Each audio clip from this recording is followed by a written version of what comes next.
Lesson 158. Welcome to the Qigong support for A Course in Miracles students. I am Judith and this is the Lucid Mind Center. How this works is this. First I'm going to read this lesson, we're going to contemplate it together, and at the end I'm going to guide you to a Qigong class which is specifically suitable to this particular lesson. At the end, let me know how this went for you. Before we start, don't forget to subscribe to my channel so more Course in Miracles students can find me and enjoy the contemplation together with me. Let's begin. Lesson 158. Today I learn to give as I receive. What has been given you? The knowledge that you are a mind in the mind of God, and purely mind, sinless forever, wholly unafraid, because you were created out of love. Nor have you left your source, remaining as you were created within that source. This was given you as knowledge which you cannot lose. It was given as well to every living thing, for by that knowledge only does it live. And we have to unpack the word mind. You see, in Chinese, in Qigong, they call it the emotional mind, which we maybe call the ego mind. The emotional mind is the mind which is influenced by emotions according to Chinese medicine. So you first have to control your ego mind, control your emotional mind or monkey mind before you can access your higher mind, the wisdom mind. They're differentiating because obviously the Chinese language is built up differently than our Western languages. So they are talking more in symbols, in different kind of symbols than we are talking. So what does this mean here? You are the mind. And this, I remember I have said Eckhart Tolle is very good at this, where he says, you are not your mind, you are the observer behind the mind. But obviously the observer behind what is going behind these thoughts, it's also a mind. It is because it's the mind of God. It is the true self, it's that higher mind. And this is who you are. So you can either fall into the perception of the ego mind, this is who you might think you are, or you actually can say, okay, I'm not going to follow this crazy train of thought because it's not getting me nowhere. I'm having some negative emotions. I'm feeling bad, or I'm feeling angry, or I'm feeling violent. This cannot be it. So there must be a different mind behind that one. The Course is referring to this. What has been given you is the knowledge that you are a mind, in the mind and purely mind, sinless forever, wholly unafraid, because you were created out of love. So you are a mind with a small m, in a mind with a capital M, and purely mind, sinless forever. So this is something to contemplate on. Today I learn to give as I receive.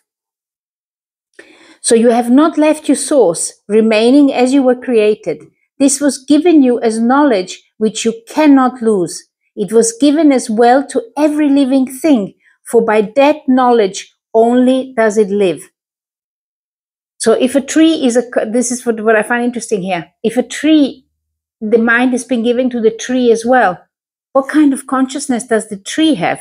Does the tree actually have a higher consciousness than we do? Is the tree much further along than we are? They have made some tests now where they can prove that actual plants have emotions too. You have received all this. No one who walks the world but has received it. Everybody has the mind, has the knowledge, has the understanding. It's conscious of themselves. It is not this knowledge which you give, for that is what creation gave. You're not informing nobody, wow, there's your mind. It's not what you're giving. Everybody has got that. All this cannot be learned. This is more like an experience. What then are you to learn to give today? And that is a very important question. What can I learn to give today? You're going to have to ask yourself this question. Our lesson yesterday evoked a theme found early in the text. Our lesson yesterday, into Christ's presence will I enter now. This was our yesterday's lesson. So our lesson yesterday evoked a theme found early in the text. experience cannot be shared directly in the way vision can. The revelation that the Father and the Son are one will come in time to every mind. So the Father and the Son are one. What does that mean? The God, this creator, the supreme force, is the same as his created, as his Son. That means that at the core, you are that supreme force. Do you dare believing this? Do you actually allow yourself that particular consciousness? I know that I have sometimes difficulties with it because this is not what I have been brought up with. The revelation that the Father and the Son are one will come in time to every mind. And that is what it has to come to every mind. And it will, because it, or according to the Course in Miracles, it's already happened. We are just reliving a situation. Yet it is that time determined by the mind itself, not taught. Yet is that time, the time when we are going to remember that Father and Son are one, is determined by the mind itself. That is not taught. That means it is a decision you're making. It's a decision we are making. So if you and me are saying, well, it's going to take me a long time until I understand that, you're automatically putting the realization that Father and Son are one, you're putting it somewhere far in the future. It took me a long time to understand that. Long time. I think it took me about 7 or 8 years of Course in Miracles, because I always used to say that I don't get this yet, but I'll get it in the future. Well, then I was 7 years older and I still had put it in the future. And then I realized, well, there's not much time left if I'm going to do that. So I better make this realization now.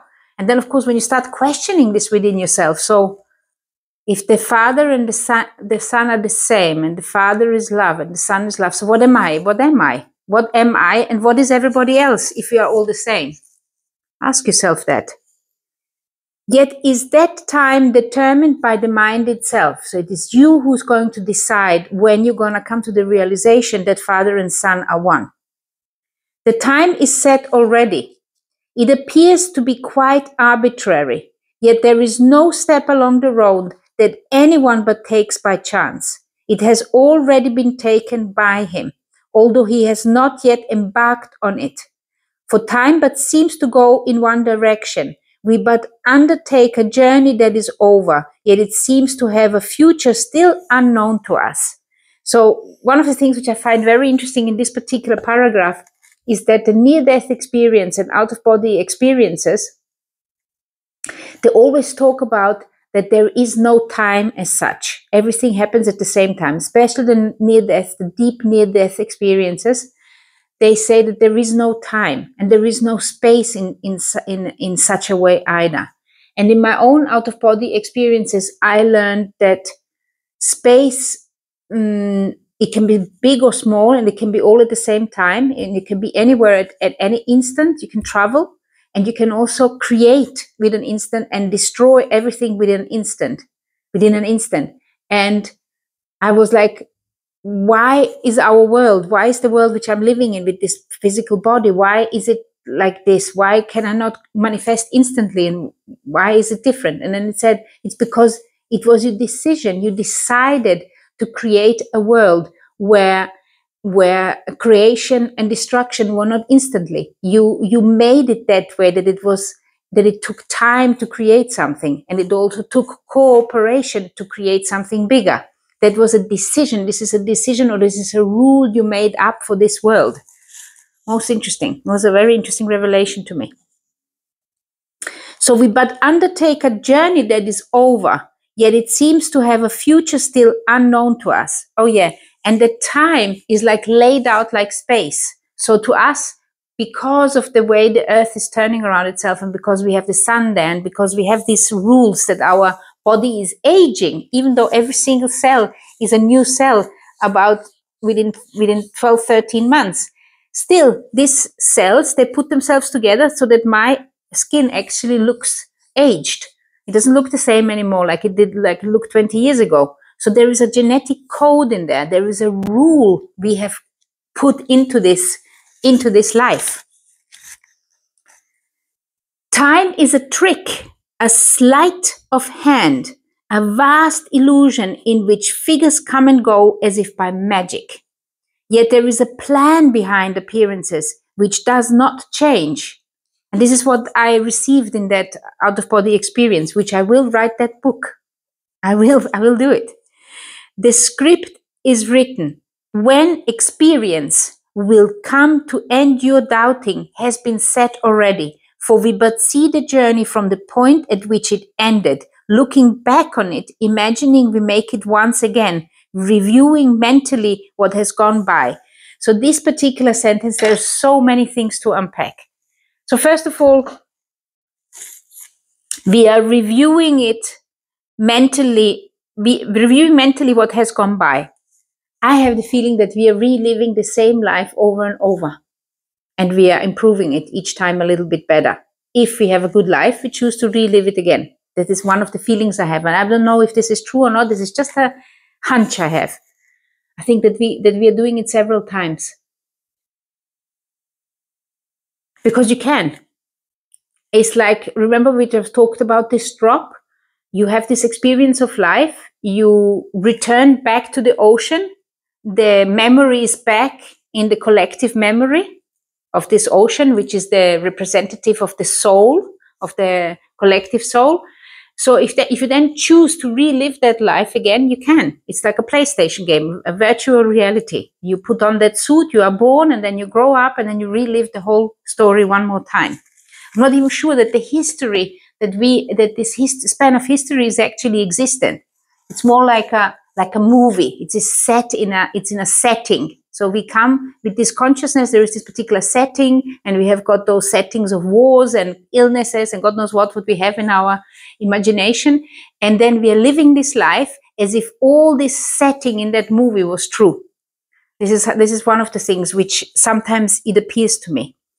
And the other one, which I wanted to tell you, is that sometimes the reason why you cannot move on, I have also mentioned this before, is because there is somebody else who needs to have you at the state of mind. Because if you were more advanced, he would lose you, or she. So you are kind of staying at a particular status quo because you have an agreement with somebody else, waiting for them to move on. Because only when they are ready to move on, are you willing to move on. It doesn't feel to you in your ego mind like that, but in your nurturing mind, in your true self, you have made an agreement that this person needs to move along. So you are kind of stuck with them. Well, to me, everything feels stuck because I just want to move. But when you look back at life, a certain situation, you realize that was necessary. That was necessary that you were stuck in a certain situation and you were waiting for somebody to come along. And only then, when this other person was ready, could you move along. And it was important for this person to be ready for your life somehow. So that is the other point which I wanted to make in this particular idea here. For we but see the journey from the point at which it ended, looking back on it, imagining we make it once again, reviewing mentally what has gone by. So it's this whole thing, what we are seeing here is a mental game. And when you have expanded states of consciousness, in each time, this is what I think we can call the holy instance. When you have those holy instants, then this becomes, then it becomes clear to you. Holy instance can be, for example, when you are feeling a mutual sense of love with another being. This can be a holy instant. And when you have this, then everything else seems to be fading into the background. The teacher does not give experience because he did not learn it. It revealed itself to him at its appointed time. Very, very important. You can't push nothing because there is an appointed time for it. So you can just allow it to happen. It revealed itself to him at its appointed time.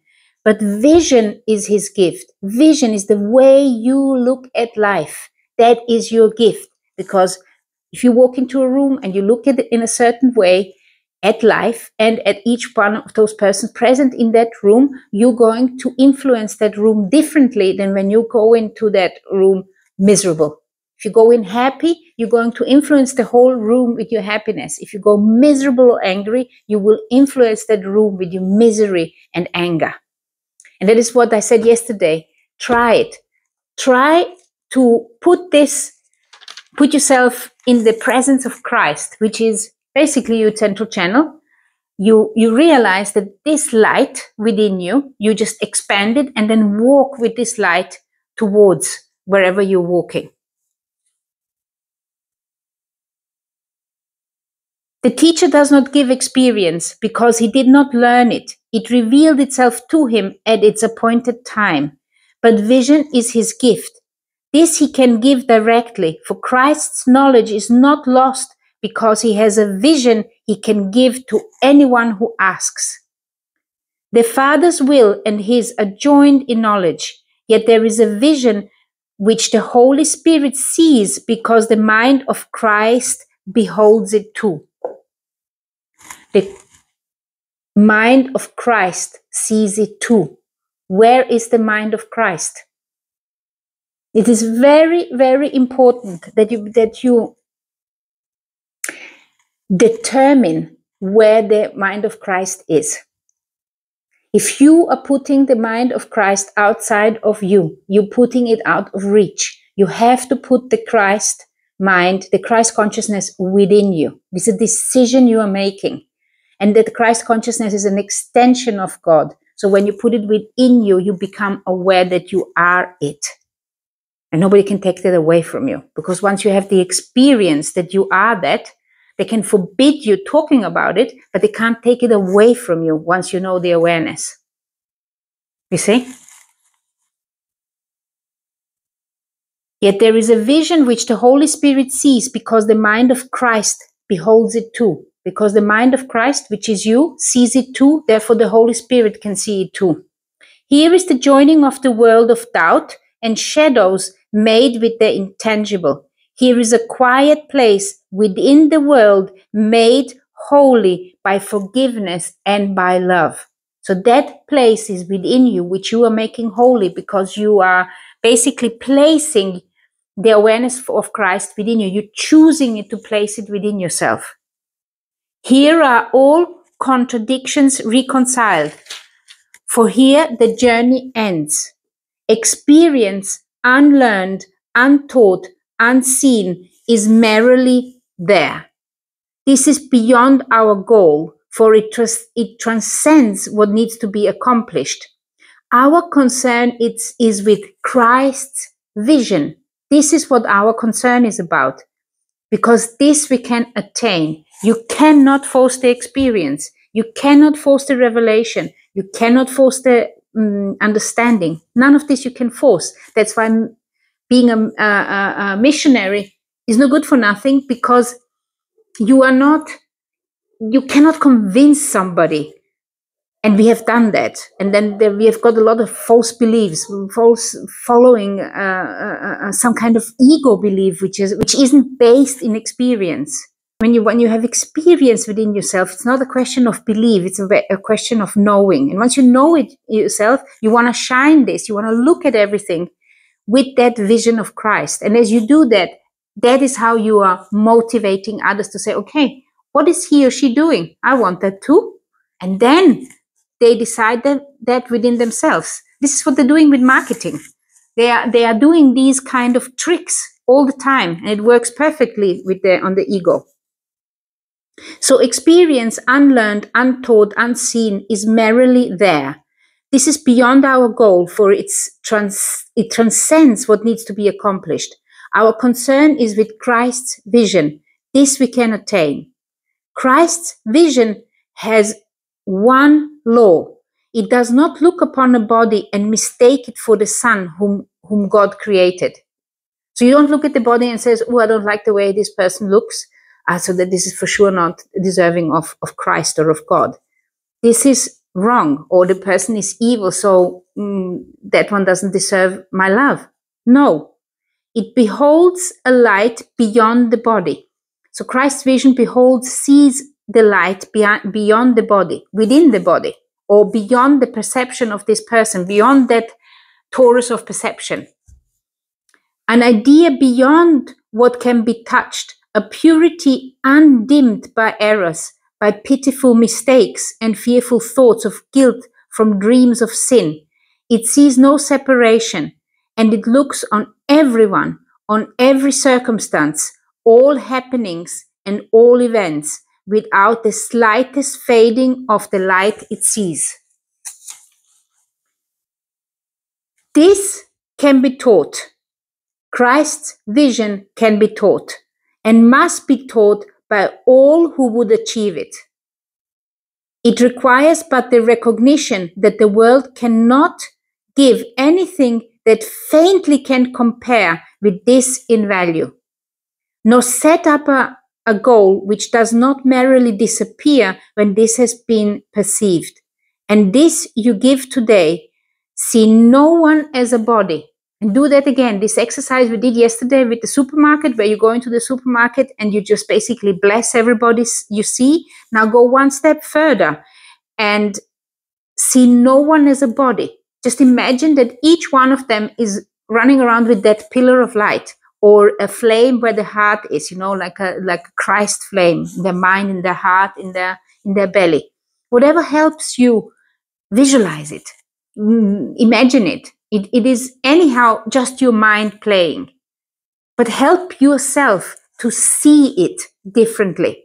Everything you see, absolutely everything you see with your eyes and with your sense, with your skin, and hear with your ears, it is just a projection of your senses in a way that you are only picking up the reflection which your state of mind dictates that you want to pick up.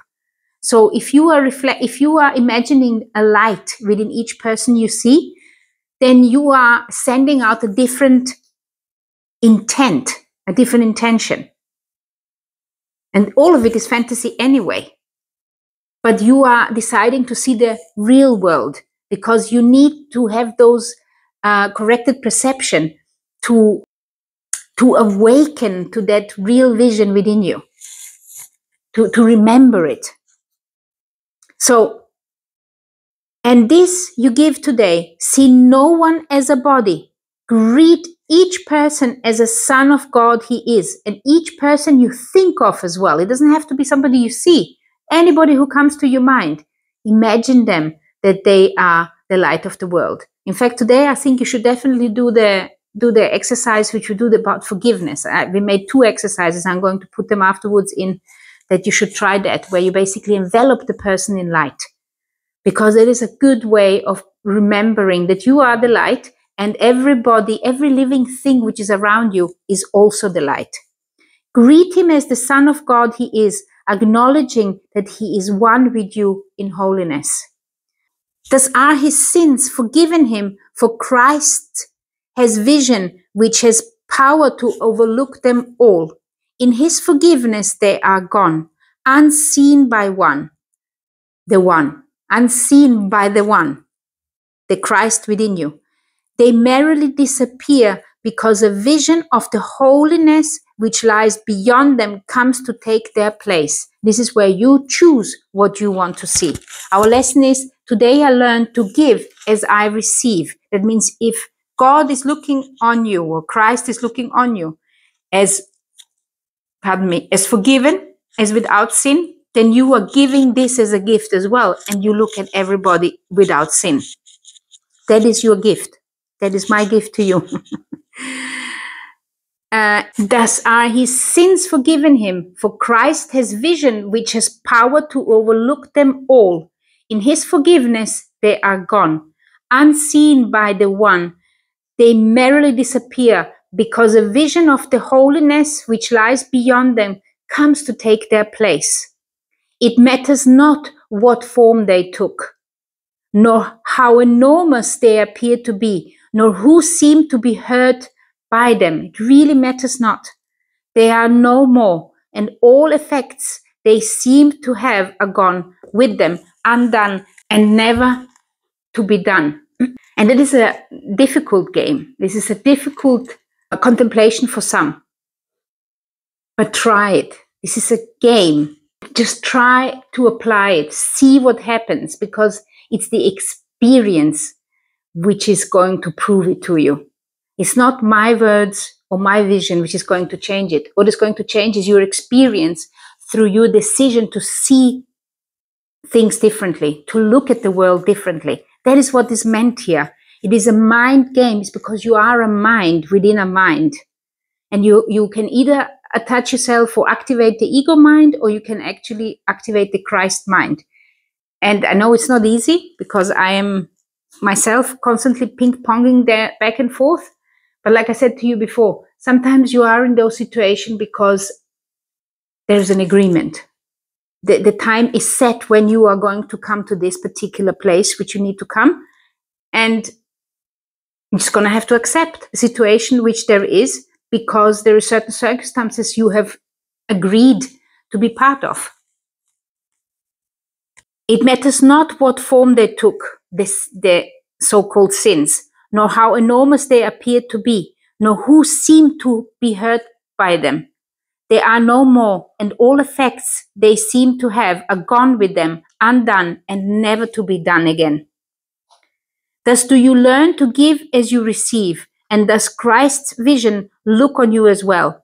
This lesson is not difficult to learn if you remember in your brother you but see yourself. And this is also very, very important. If we are one, then everybody you see is you, just in a different form momentarily. And we have set up the world in such a way that we only can remember our own memory at the moment. Only this physical memory I can remember.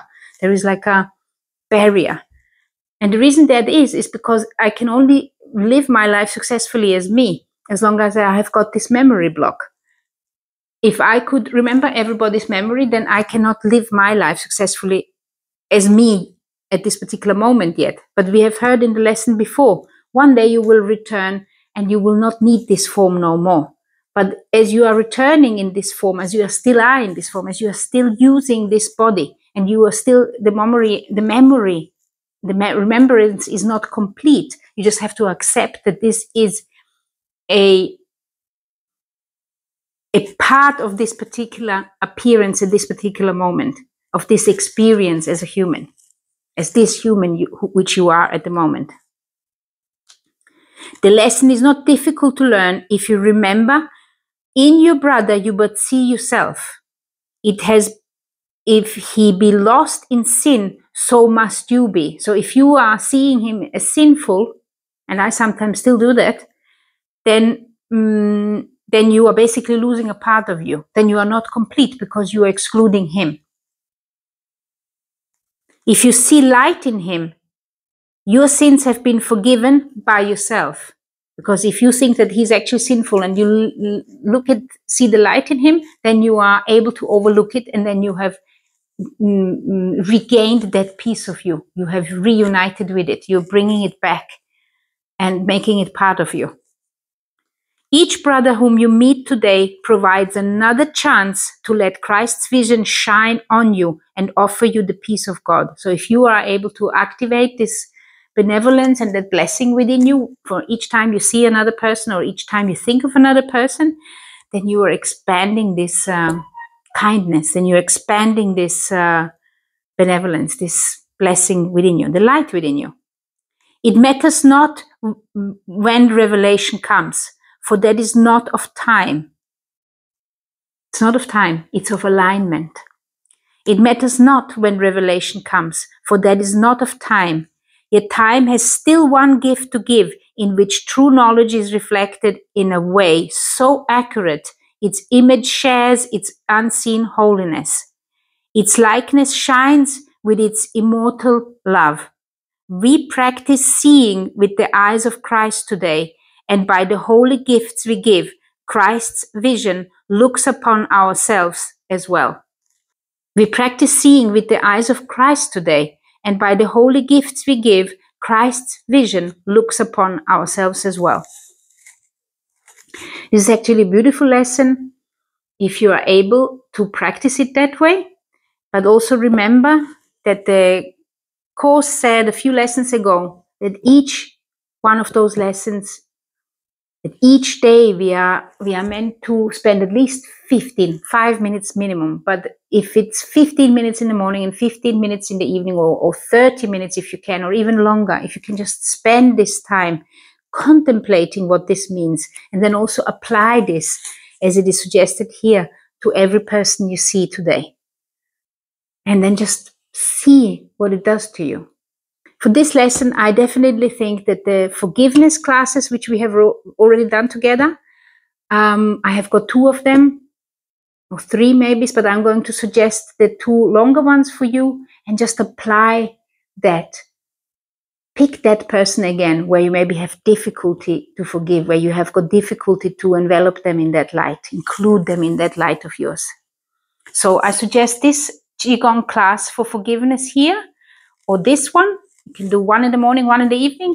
And here you have got a list where you can pick another Qigong class which you are inspired to do. Love, light, and Qi to you.